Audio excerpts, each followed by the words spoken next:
here's your conservative, but not bitter host, Todd Huff.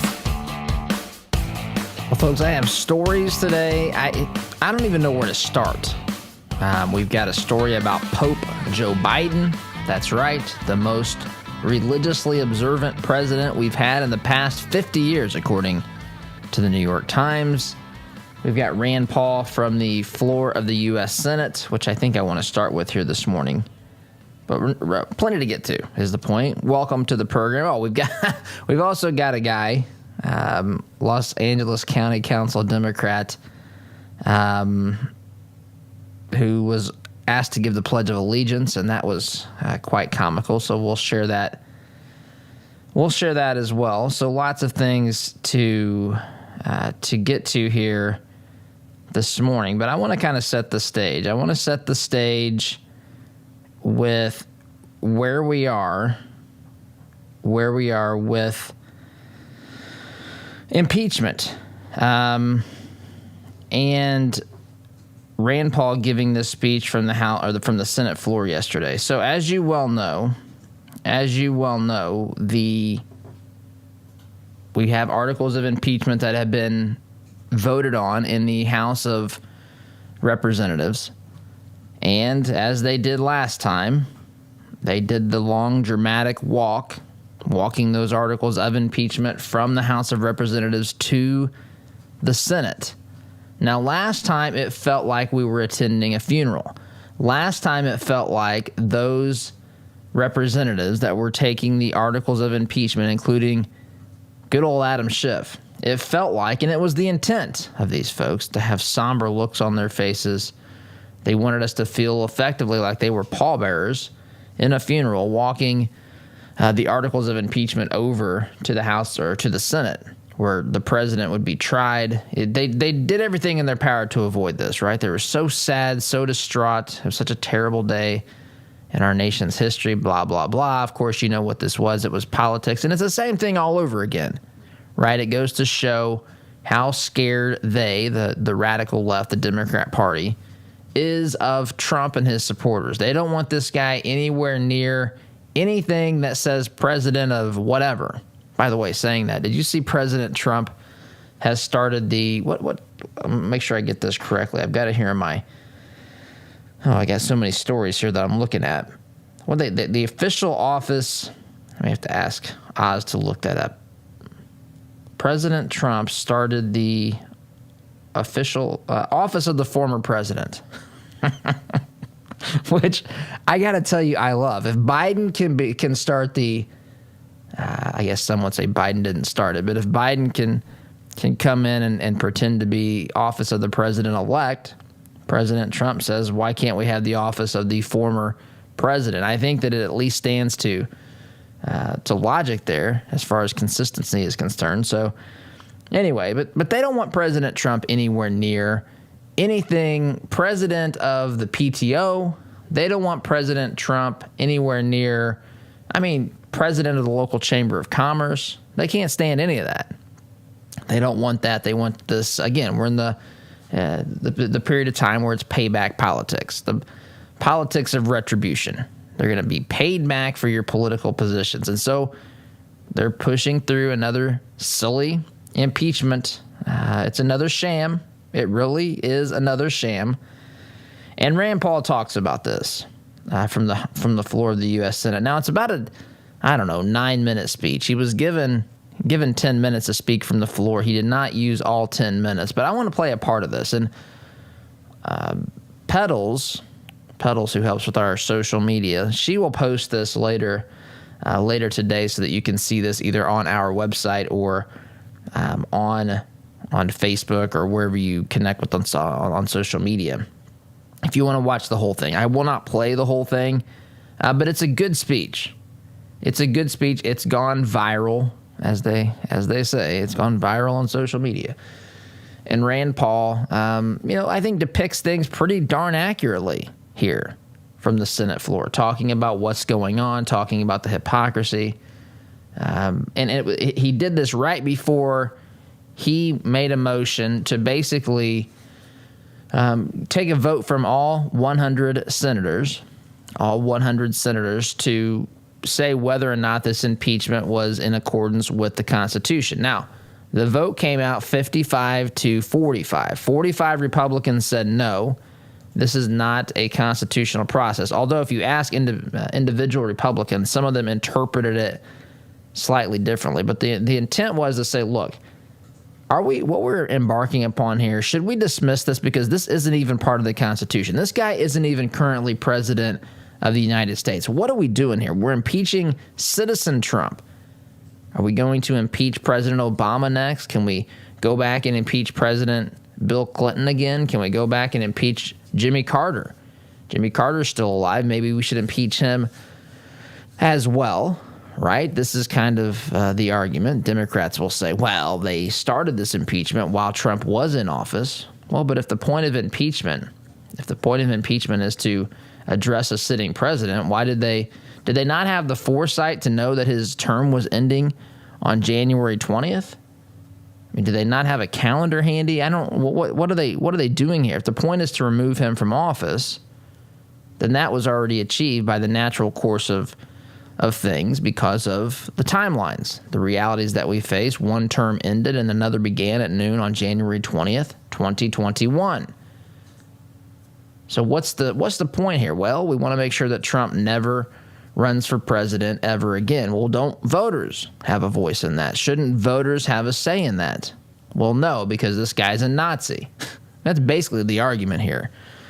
So this is what they're going to do. But the I had this pulled up. The 5 Republican senators who voted not to dismiss these impeachment charges, it doesn't mean that they're necessarily going to vote to convict, but who knows? And they might.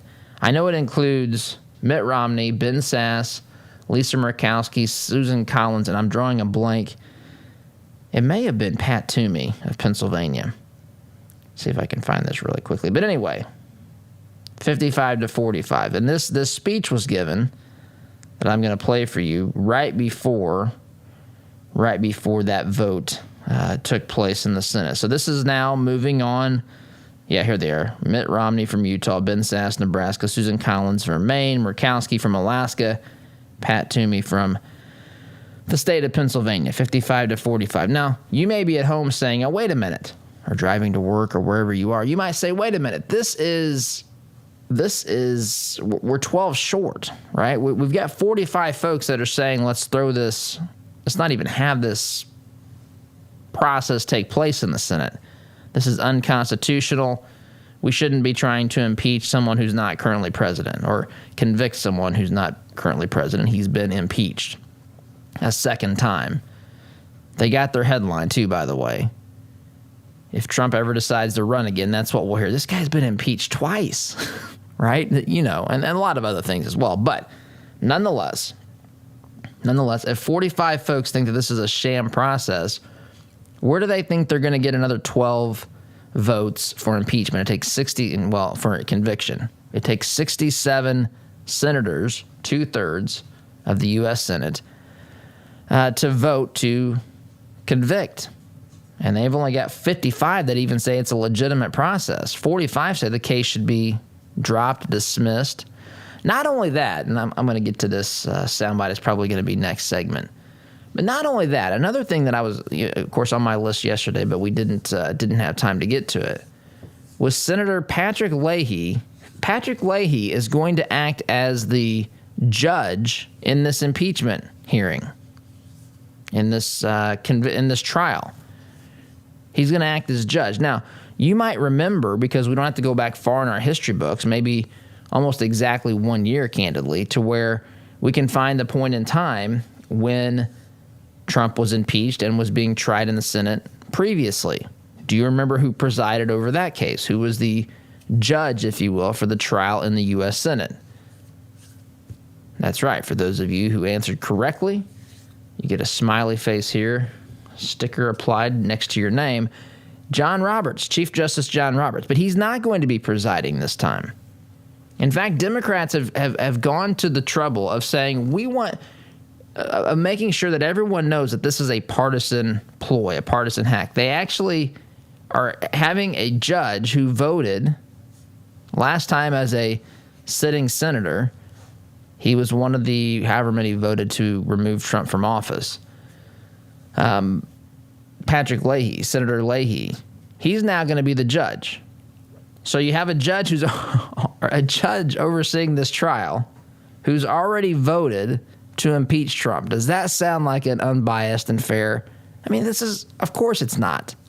Of course it's not unbiased. Of course it's not fair. We're to the point where they don't even care to pretend anymore.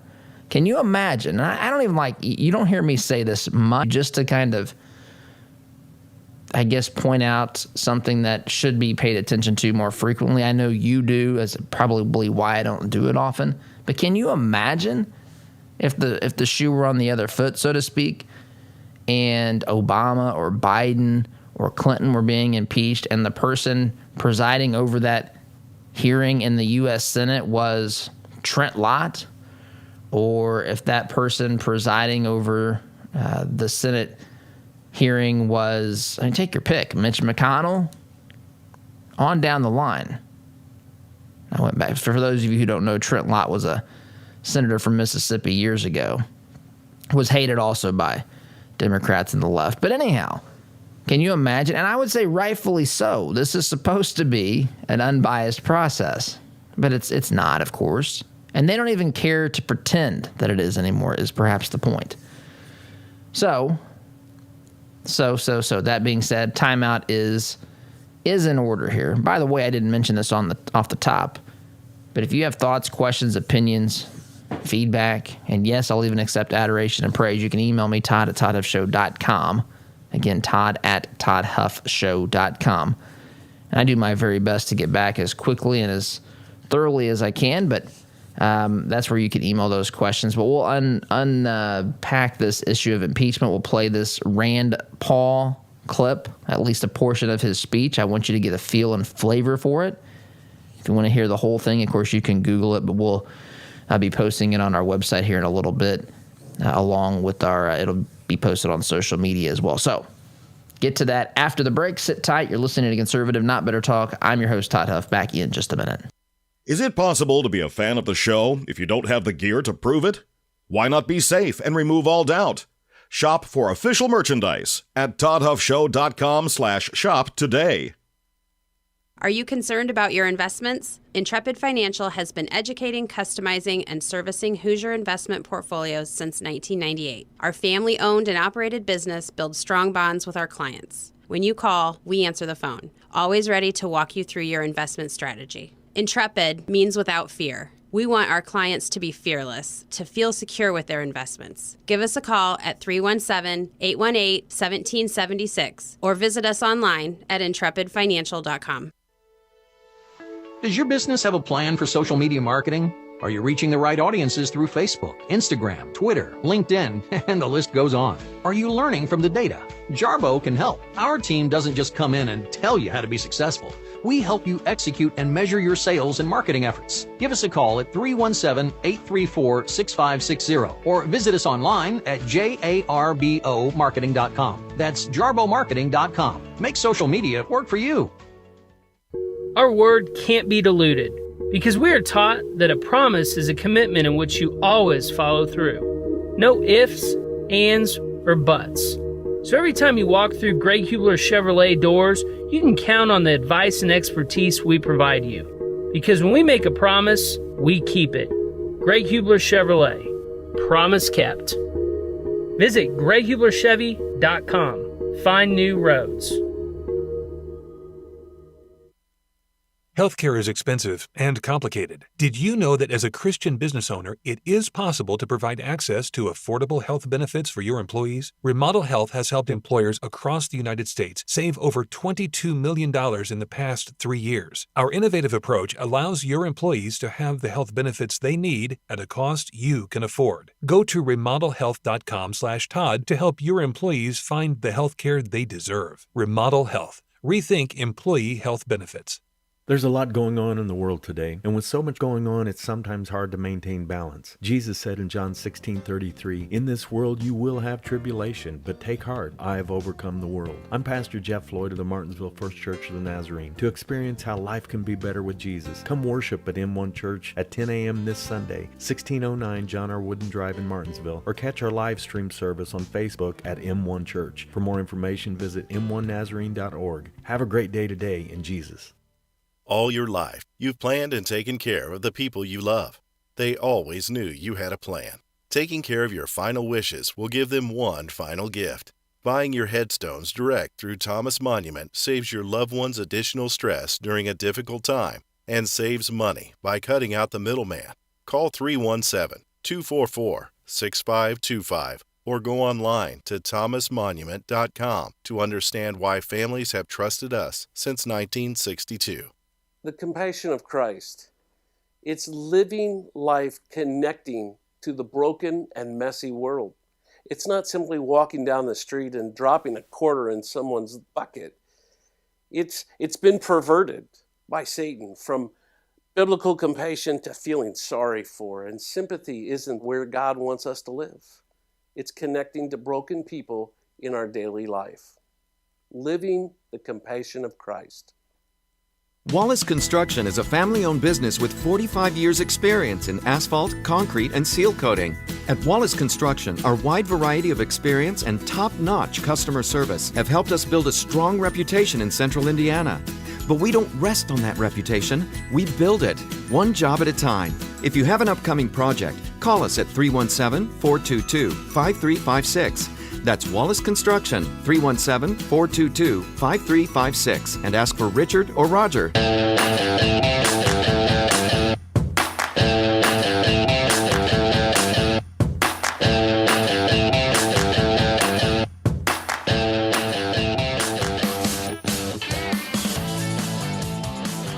Welcome back, my friends. By the way, this program is brought to you by the good folks at Economy Heating, Air Conditioning, and Plumbing. Folks, if you have a need for, maybe your furnace is acting up, maybe you're not sure if it can keep up with the colder temperatures, maybe you're looking forward to spring, which really isn't too far away. In fact, Groundhog Day is next week. I gotta tell you, the most ridiculous holiday, but it entertains me. Puxatawny Phil, you better make sure that spring's right around the corner. But anyway, warmer weather's not too far. We're still in the midst of winter. Who knows? You might have a number of issues that you're thinking about at your home. If you're considering looking at your furnace, wondering if it's efficient, maybe just needing a tune-up, consider our friends at Economy Heating, Air Conditioning, and Plumbing. You can find out more information by visiting their website, economyheatingandair.com. That's economyheatingandair.com. So let's get to this speech. Rand Paul from the Senate floor yesterday talking about the insanity, the double standard, the hypocrisy, the unconstitutional behavior of senators as they push for impeachment of a guy who's not even in office any longer. Do you realize how petty this looks? This looks so childish and petulant, and what